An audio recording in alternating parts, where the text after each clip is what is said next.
welcome to SVG-TV News for Wednesday, July 25th, 2018. I'm Yvesta Boynes with the details. Veteran lawyer Parnell Campbell QC is continuing in his call for this country to accede to the appellate jurisdiction of the Caribbean Court of Justice, the CCJ. Campbell, who was speaking on his Law and You program on SVG-TV, questioned why there is resistance to moving away from the London-based Privy Council to the Caribbean-based CCJ. Using the factor of cost, Campbell said it's an expensive exercise to file an appeal with the British Privy Council and cited the matter involving former Prime Minister Sir James Mitchell. Privy Council, unless you're very rich or unless you're a condemned murderer, you better find at least 250,000 EC dollars to get your appeal off the ground. 250,000.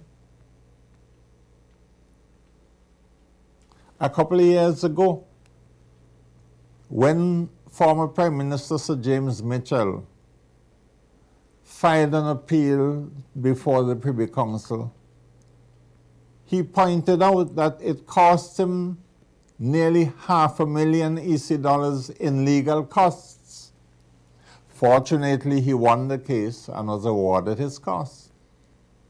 But before he was awarded those costs, he had to find nearly $500,000 just to file his appeal in London and to instruct counsel, both from the Caribbean and London, to do his case. How many people could afford $500,000 to have an appeal launched in London? Campbell added that the cost to appeal to the CCJ would be a fraction of the cost of the Privy Council. The veteran lawyer said the CCJ is an itinerant court which sits in many jurisdictions, making it more convenient for litigants. Prosecute a case before the CCJ will only cost a fraction of what it costs now to go to London. Which is why, when we had the ceremonial sitting of the CCJ last week, Friday, Justice Adrian Saunders, who is the new president of the CCJ, pointed out that in 30 years, in the last 30 years, less than 15 cases were sent from St. Vincent to the Privy Council. So for litigants in St. Vincent and the Grenadines, if there is a judgment of the Court of Appeal that you do not agree with and you want to test, you can't, because you simply cannot afford what it costs. Campbell said the first and second presidents of the court were not able to hear cases from their home countries during their tenure and expressed hope that Adrian Saunders, the new president of the CCJ, will not be met with the same experience. Out his own home country being part of the court over which he was head. Now, as from the 4th of July this year, the president of the court, the third president in its history, is the Honorable Justice Adrian Saunders, our own son of the soil, whom we honored last week, Friday, at the House of Assembly chambers. A brilliant and patriotic son of the soil. Vincentians, come on. You're going to tell me that you don't trust the integrity of our own son of the soil, Justice Adrian Saunders? You don't trust his legal skills? You want to tell me we don't have the wherewithal to honor our own by St. Vincent joining the court of which he is now head?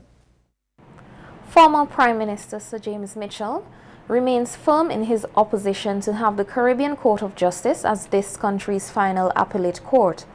He reiterated this position yesterday on Boom FM, pointing out that while he doesn't think that the Caribbean lacks the legal capacity, the matter should be taken back to the people in a referendum voting on a single issue. He regards the approach via Parliament as dealing with the matter through the back door. When the people voted, there were only 2 constituencies that supported the constitutional change. Only 2. 13 constituencies, and over 56% of the people said no, we want no change. The government did not secure the 2/3 majority. If you want to reverse the decision of the people, go back to the people. The question whether SVG should abolish the Privy Council as its final court of appeal and the seat to the CCJ was put to the electorate in a referendum in 2009, and Sir James energized what was dubbed the Vote No campaign. At a ceremonial sitting in St. Vincent last Friday to honor the elevation of Vincentian Adrian Saunders to the presidency of the CCJ, Prime Minister Dr. Gonzalez said he was putting the ball in the court of the opposition to lead on this issue. Sir James said he expects the opposition MPs to honor the principles of the New Democratic Party. I know, and some members of the party with whom I've discussed the issue have told me unambiguously they stand by the results of the referendum. And I would expect that if the Prime Minister brings any attempt to get rid of the Privy Council through the back door, that the NDP parliamentarians will stick to the principles to which the party subscribes. The Center for Enterprise Development is taking steps to get small operators and those interested in startups to be business ready. The organization is putting on a 1-week workshop to teach interested persons the range of steps needed to develop a business plan. Training coordinator at the CED, Keisha Phillips, told SVGBC News that it is essential to help persons develop business plans. What we've observed over the years is that many businesses in St. Vincent and the Grenadines, especially small and medium enterprises, do not have a business plan in place. Even after years of operating, they're still without a business plan. Oftentimes, some would say that it's a matter of cost because it's not cheap to have a business plan developed. And as such, we have moved to bring something that would help them to better understand what it entails to develop a business plan and to equip them with the skills and the knowledge that would help them also to better understand their individual business plans and be able to sell their business plan. Phillips said the Writing a Business Plan seminar will involve a range of practical situations. At the end of this workshop, each participant is going to walk away with the first draft of their business plan in hand. And that is because the workshop is designed for them to work on developing their business plans, after which they would have an appointment to come into CED to pitch their business ideas and their plan to a panel of business professionals and consultants, and therefore they would get direct feedback on their business plan. From there, they can take it up and have the business plans fully completed. Right there, they'll have a working document, a working roadmap of their businesses that would tell them what direction they should be heading in and what sort of development is needed. Phillips explained that persons who are interested in attending must come with a business concept or idea and must also have a vision and mission statements for the business they operate or want to start up. We have a number of businesses in St. Vincent that have grown and that are growing. They are at the stage where they are exporting or they are ready to export because we're developing such wonderful products and services in St. Vincent and the Grenadines that can be exported abroad. But these businesses also do not even have a business plan, and which, as part of your business plan, you would have your marketing plan involved. And if you do not have all of these things in place, then how are you going to move forward to go beyond even your local shows to the regional and possibly international shows? In addition to that, in the new developments that are taking place, we have funding agencies and other requirements now that are asking if businesses do have a business plan in place, what do they have set out? What's their plan for 5 years from now? And oftentimes, persons cannot give a direct answer because they do not have anything properly mapped out.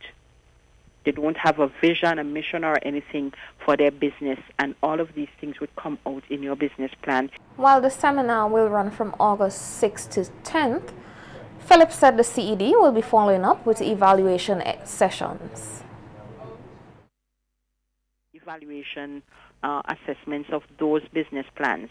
So each participant would come and pitch their plan to the panel, and they would go through it with them and give them the feedback, and they'll have a clearer view of what needs to be done or what should be included in their business plans, and they can go back and work on the document, have it completed.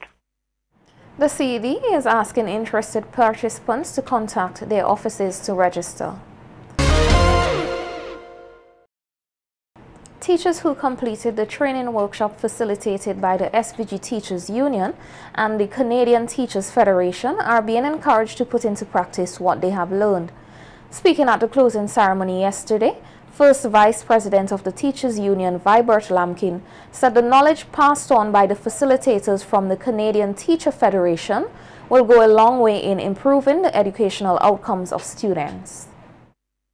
Just with the pedagogical skills and so forth, but that they have been able to build a camaraderie among themselves and do some network among themselves that is going to transfer into their classrooms and thus create even brighter students among our student population, and that is going to be for the development of education and of our country. Brothers and sisters, make no mistake about it. Education is a dynamic process, continues to grow and new ideas flow and so forth. And that is why each year we provide you with these opportunities that you can learn new methodology and new skills.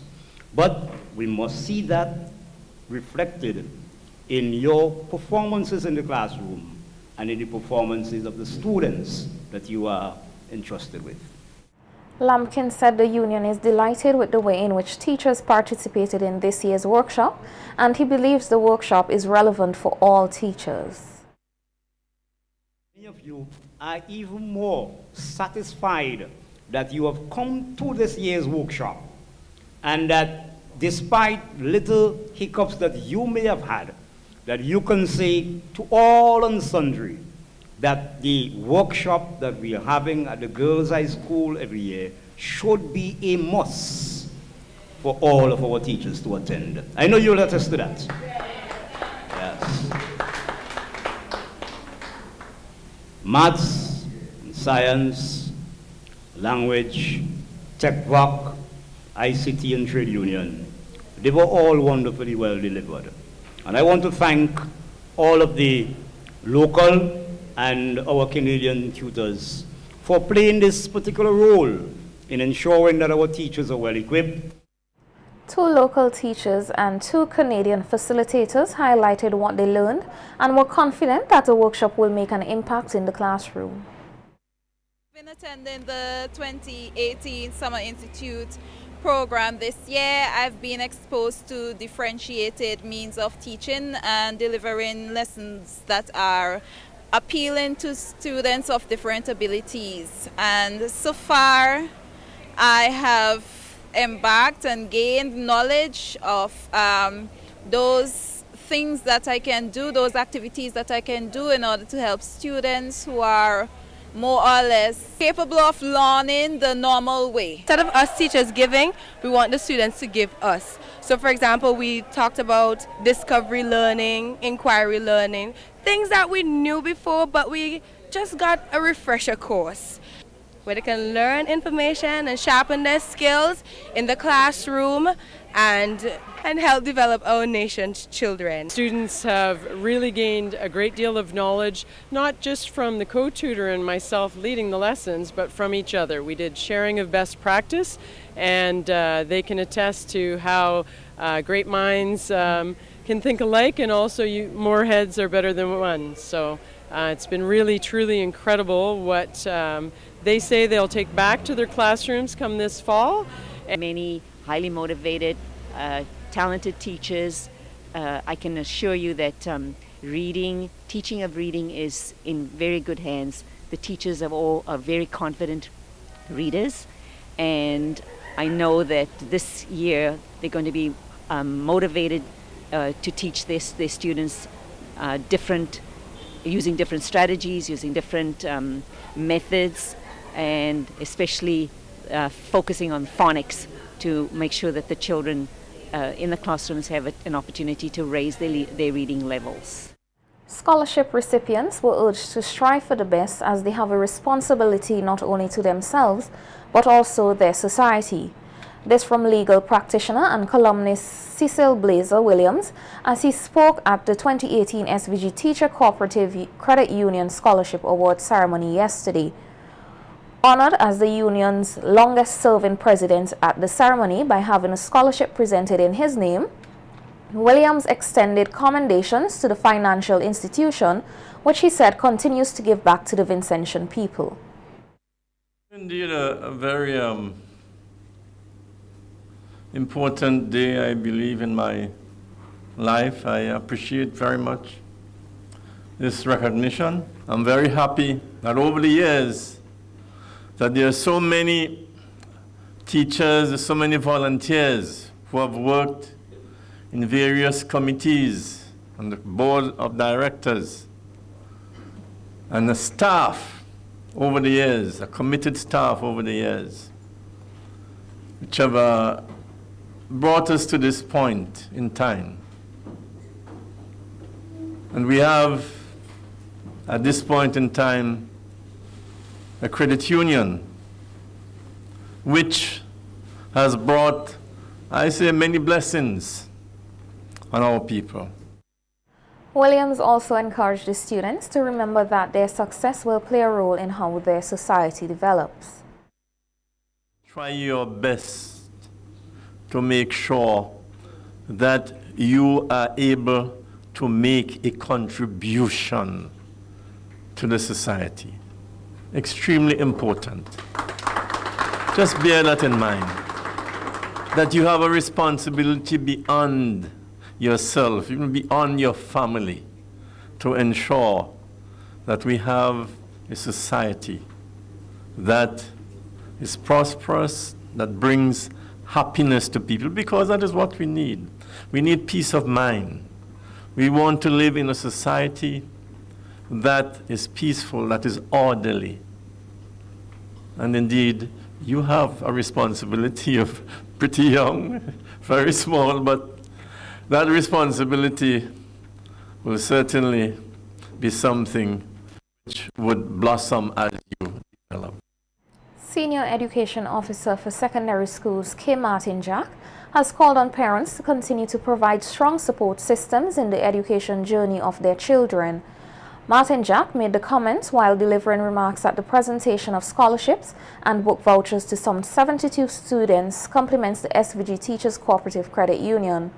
The education officer, who is the current president of the credit union, emphasized that parental involvement is pivotal to the educational success of children.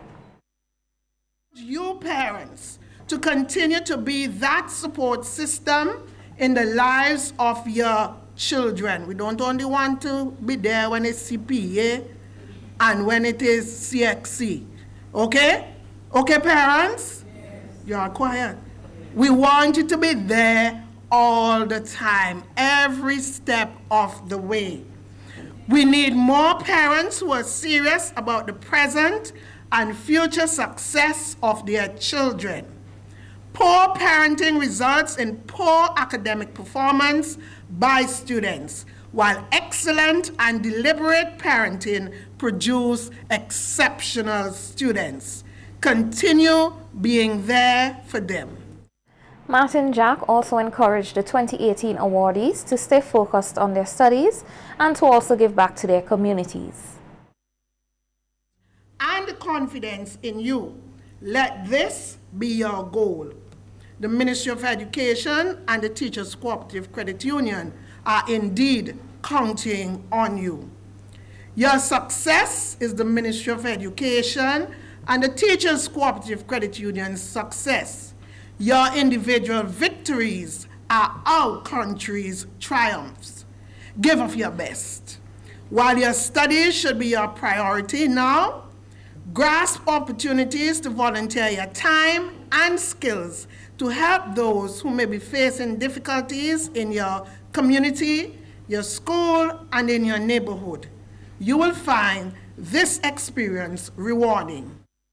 The police are investigating an accident involving 3 motor vehicles on the Nelson Mandela Highway at Lomond's Leeward, which occurred around 7 a.m. yesterday. The 3 vehicles involved were 2 omnibuses and the silver Jeep.